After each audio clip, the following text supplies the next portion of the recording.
확실히 알 수 없거나 또 믿지 못해서 이상하게 여기는 것을 우리가 의심이라고 하죠. 그래서 인간의 역사는 의심의 역사라고 할 수 있을 정도로 의심은 우리 역사에서 계속해서 되풀이 되고 있습니다. 유럽의 중세 시대를 한번 볼까요? 유럽의 중세 시대는 교회의 권력이 국가와 왕을 넘어서서 있던 그런 시대였습니다.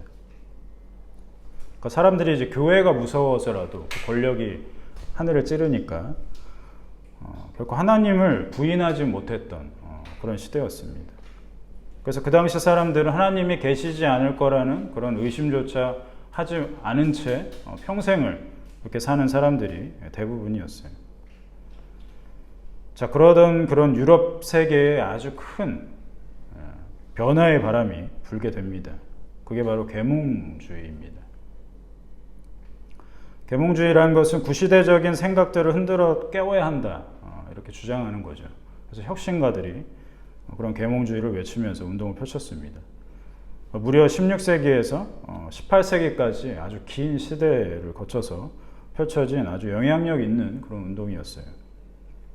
그래서 계몽주의 때문에 이런 철옹성 같았던, 결코 무너질 것 같지 않았던 이런 교회의 막강한 권력이 무너지게 됐다고 해도 과언이 아닐 겁니다. 자, 이 계몽주의가 활발해지면서 유럽 세계에는 이제 다양한 철학적 연구가 시작돼요. 그 전까지는 이제 하나님을 아는 그 신학 체계 안에서만 이루어졌었다면 이제 다양한 시도들이 이제 연구들이 있게 된 거죠. 그래서 인간의 이성이 중심이 되면서 오랜 중세 시대를 지배했던 이 하나님 중심 사고의 변화가 일어나게 된 겁니다.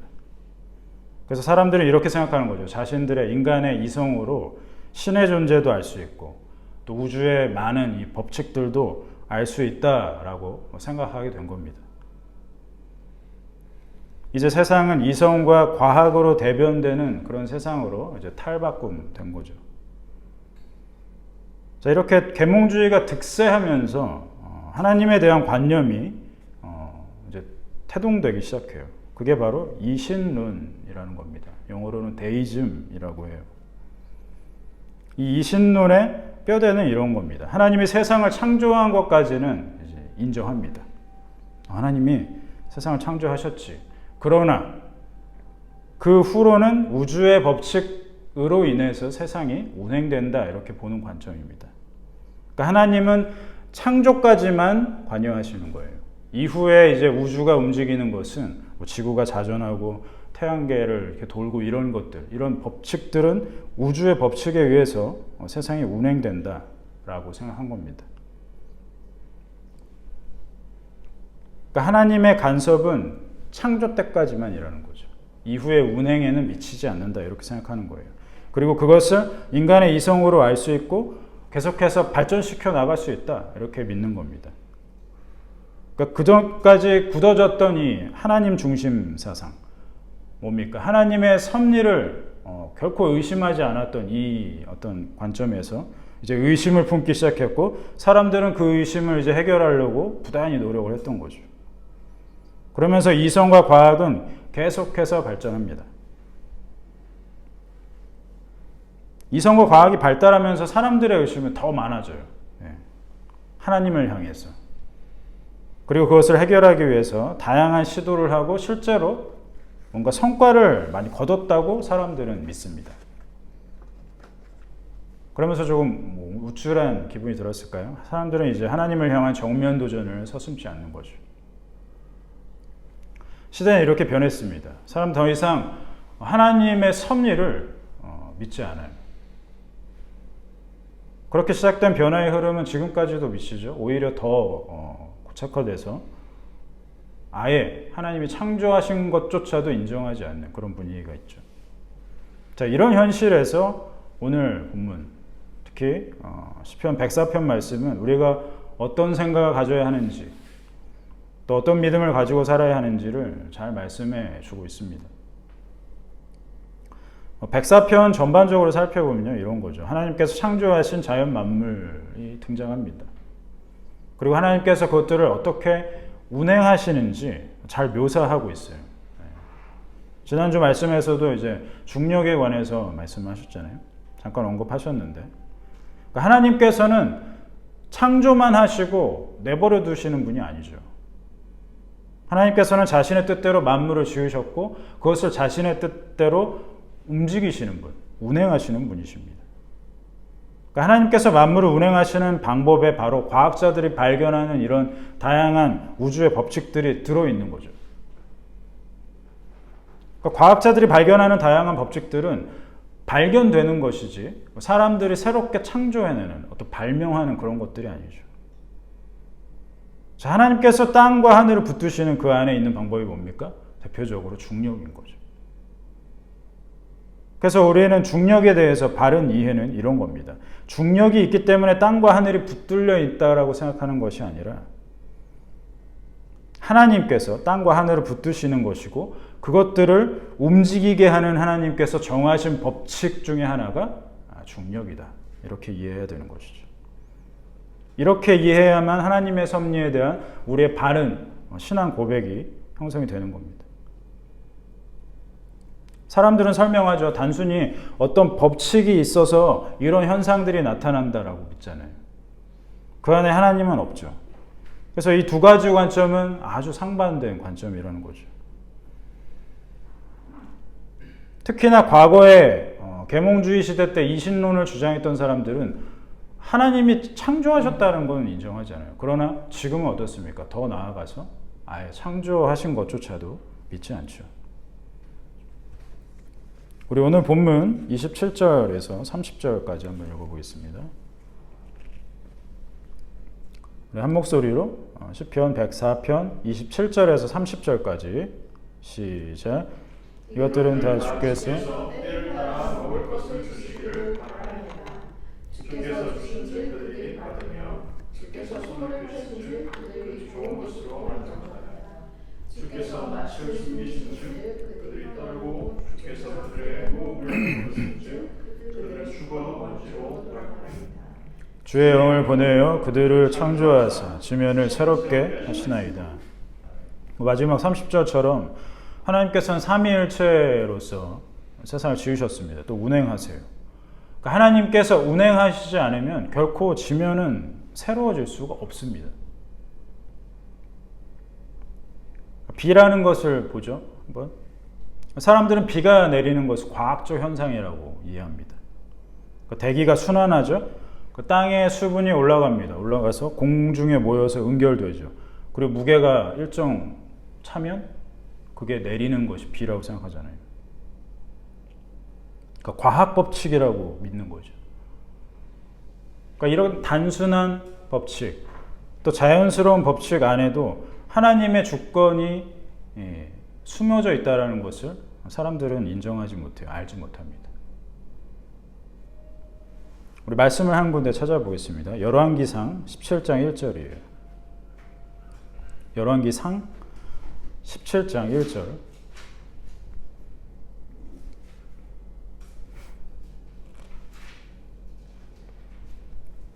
한 목소리로 읽어보겠습니다. 열왕기상 17장 1절 시작.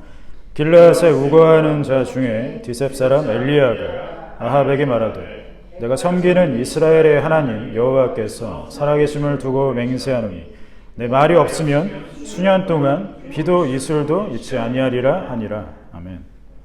아합 왕 시대 때 있었던 일이죠. 실제로 3년 6개월 동안 비 한 방울 내리지 않았습니다. 뭡니까? 엘리야가 대신 하나님의 말씀을 전하고 있잖아요.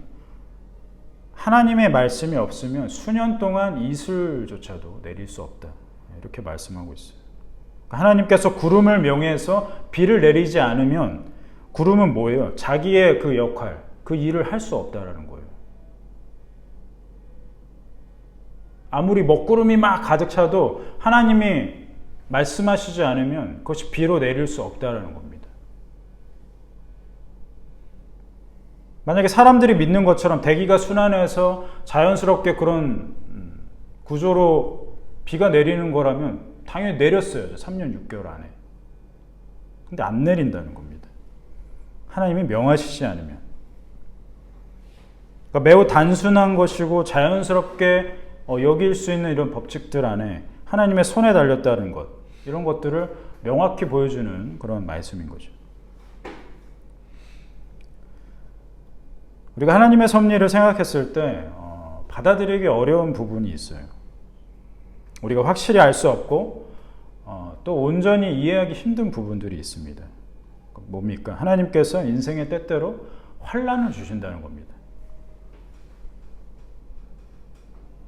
우리 인생에서 겪는 일들의 대부분이 자연에 속한 일들이 많죠. 우리나라도 여름만 되면 물과 관련한 환난을 많이 당하잖아요. 장본인이 계시지 않습니까? 그런 것들을 보면 뭡니까? 물의 경계를 정하신 하나님께서 잠깐 깜빡하셔가지고 물이 넘치는 걸까요? 그렇게 생각할 수 없죠. 만약 물이 경계를 넘어서는 일이 있다면 그것은 뭡니까? 하나님께서 그렇게 허락하신 일이라는 거예요. 자, 그런데 문제는 이런 식으로 얘기하면 사람들은 화를 냅니다. 사람들이 이렇게 따져 물어요. 자, 그러면 그런 자연재해로 인해 사람들이 죽으면 그것은 하나님이 허락하신 일이네요. 그럼 사람들을 죽였으니까 하나님은 악한 하나님이시겠네요. 선하다고 하시는 하나님께서 사람을 죽이는 분이라면 나는 그런 하나님 인정하지 못하고 믿지 못하겠습니다. 사람들이 보이는 반응은 이런 거예요. 자연재해가 일어납니다. 사람들이 고통당하고 죽잖아요. 그러면 하나님을 부정합니다, 사람들은. 자연재해를 주시는 분이 하나님이시라면 그런 하나님은 나는 신으로 인정하지 못하겠다. 아마도 현대를 사는 사람들 대부분 이런 생각할 겁니다. 그런데 우리는 인정해야 할 것이 있습니다. 그러니까 우리의 이성은 우리가 옳다고 생각하는 방향으로 기울어져 있다는 거예요. 우리에게 일어나는 좋은 일에는 하나님의 섭리가 있다고 인정합니다. 왜요? 좋은 일이니까. 좋은 일이 일어나면 하나님이 이렇게 하셨네. 인정해요. 기꺼운 마음으로 인정합니다. 자, 근데 반대로 우리에게 일어나는 불행한 일에는 하나님의 섭리가 없다고 생각하는 거예요. 좋은 일에만 하나님의 섭리가 미치는 것이지 나쁜 일에는 뭔가 세상이 악하니까 일어난다고 생각하는 거죠. 불행한 일에는 하나님의 섭리가 없다고 사람들이 믿습니다.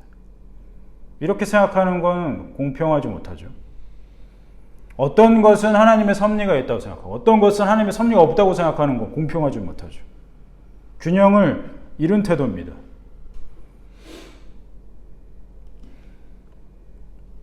또한 하나님의 섭리를 이해할 때 우리가 좀 분명히 해야 될 개념이 있어요. 하나님께서 만물에 나타내시는 모든 것은 모두 필연적이라는 겁니다. 필연. 반드시 일어나는 일들이라는 거예요. 그러니까 우연히 일어나는 일은 없다라는 거죠. 우리가 하나님의 속성을 말할 때 하나님은 신실하신 분이셔라고 표현하죠. 신실하다. 신실하다는 것은 뭡니까? 하나님께서 뜻하신 것이 반드시 이루어진다는 표현이에요. 그 안에는 그런 의미가 포함되어 있습니다. 그래서 거짓이 없고 온전히 정직해서 그것이 다 드러난다는 것이죠. 그래서 신실하다는 표현은 사람한테 쓸 수 없어요. 사람 거짓이 많죠. 뜻해도 이루지 못할 때가 많죠. 그러나 하나님은 그렇지 않다는 거죠. 하나님은 뜻하시면 그것을 반드시 이루시는 분이라는 겁니다. 그래서 신실하다고 표현할 수 있는 거예요. 그리고 그 뜻은 다 선하십니다. 만물을 향한 하나님의 뜻이 있기 때문에 우리는 어떤 것도 우연이라고 생각할 수 없는 거예요. 우연에 하나님의 섭리를 담을 수가 없습니다. 만약에 우연에 담는다면 어떤 일이 벌어지는 거예요? 하나님의 뜻이 미치지 않는 영역이 있다고 인정하는 꼴이 되는 거예요. 그건 모순이죠. 왜요? 하나님이 다 지으셨고 하나님이 운행하시는데 어떤 것은 우연히 일어난다? 있을 수 없는 일이에요. 하나님이 만물을 지으셨습니다. 하나님이 만물을 운행하십니다라고 고백하면서 그런 하나님의 섭리를 믿는다고 하면서 어떤 일은 때로는 우연히 일어나지 않아요? 이렇게 얘기할 수 없다는 거예요. 앞뒤가 맞지 않는다는 겁니다. 자, 고대 철학자들은 하나님을 믿지 않았습니다. 그래서 이렇게 생각한 거예요. 만물의 운행이 필연적으로 일어나지만 그 안에 우연이 있다. 궤변이죠. 스토아 철학자들이 그렇게 믿었습니다. 우주 만물에는 이 로고스라는 게 있다라는 거예요. 이성. 그래서 모든 일이 필연적으로 일어나는데 그렇지만 또 우연히 일어나는 일이 있다고 얘기합니다. 왜 그렇게밖에 이해할 수 없을까요? 하나님의 존재를 인정하지 않기 때문에. 모든 일은 필연적이지만 우연히 일어난다라고까지만 설명할 수밖에 없는 거예요. 그러니까 우연이라는 것을 남겨두는 거죠. 지금도 별반 다르지 않습니다. 사람들은 우연의 존재를 부정하지 못해요. 그러니까 어떻게 삽니까? 이 우연의 확률을 조금이라도 높이는 쪽으로 살아가는 거예요. 우연의 확률을 좀 더 높이는 그런 장치를 마련하면서 살아갑니다. 뭐가 있을까요? 미신이라고 치부하면서 무시하지만 때때로 무속의 힘을 빌리잖아요. 점 보러 간다든가 타로점을 본다든가. 또 이 우연의 확률, 자신의 인생에서 이 우연의 확률을 높이기 위해서 부단히 노력합니다. 스펙을 막 쌓아요. 그래서 행운이라는 이 우연의 확률을 높이려고 부단히 애를 씁니다. 그러니까 운이 좋게 자신의 인생이 풀리기를 바라는 거예요. 또 뭐가 있을까요? 어떤 사람들은 심지어 다양한 종교를 가져요. 부처도 믿고 예수도 믿고 알라도 믿으면 더 많은 신이 자기와 함께 하잖아요.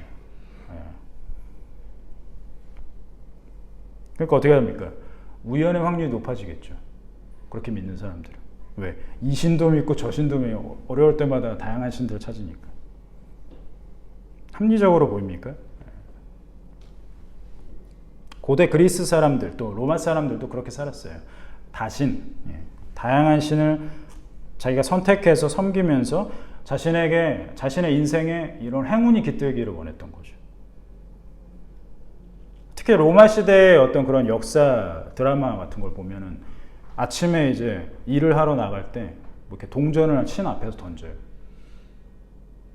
그래서 원하는 면이 나오면 오늘 행운이 있겠네. 뭐 이런 식으로 생각한다는 거예요. 사람들은 자신의 인생을 뭐에 맡긴 채 살아가는 겁니까? 이 우연에 맡기는 거죠. 행운이라고 부르는. 그래서 칼빈이 이렇게 얘기합니다. 그러므로 섭리에 대한 무지가 모든 것들 가운데 최고의 비참합니다. 그리고 섭리를 아는 것은 최상의 복이다. 이렇게 얘기했습니다. 그러니까 섭리를 알지 못하는 것이 인생에서 가장 최고로 비참한 것이다. 반대로 섭리를 아는 것이 인생의 최상의 복이다라고 말했어요. 우리의 인생을 우연에 맡긴 채 살아간다면 늘 불안에 떨 수밖에 없습니다. 전전긍긍할 수밖에 없죠. 불안을 해소하기 위해서 막 여러 가지 시도를 한다는 거예요. 앞에서 말씀드린. 그러나 온전히 해소될 수가 없죠. 그럼에도 불구하고 알면서도 지푸라기 잡는 심정으로 계속 그 불안을 떨쳐버리기 위해서 또 자신의 인생의 행운을 잡기 위해서 노력한다는 겁니다. 그러나 하나님의 섭리에 대한 지식이 없다면 그 인생은 비참할 수밖에 없다는 겁니다. 하나님께서 정하신 법칙을 누리면서 사는 인생이야말로 행복한 인생이에요. 성경에 그런 인생을 잘 보여주는 인물이 욥입니다.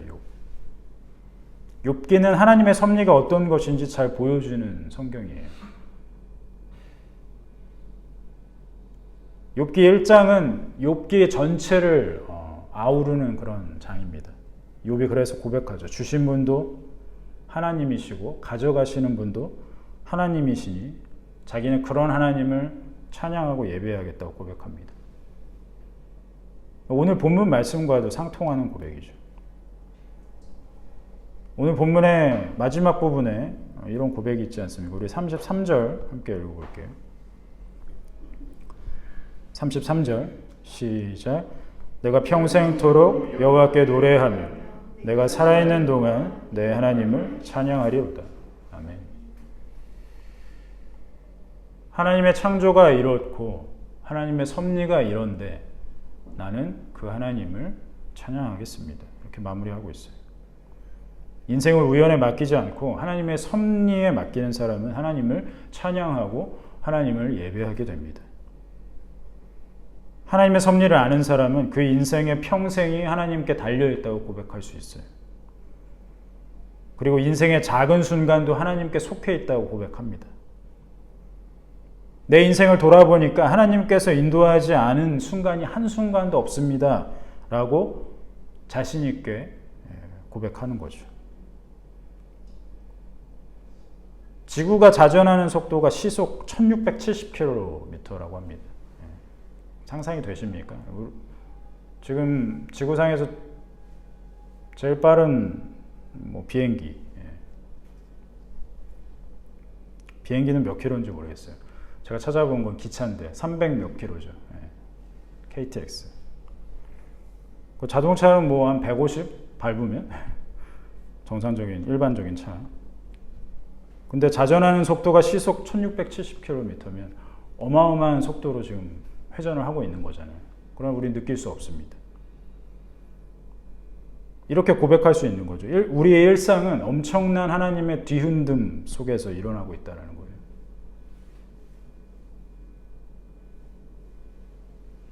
때로는 그것이 눈에 띄지 않을 뿐이죠. 그리고 하나님께서는 정하신 그 법칙대로 이 세상을 붙들고 계시다는 겁니다.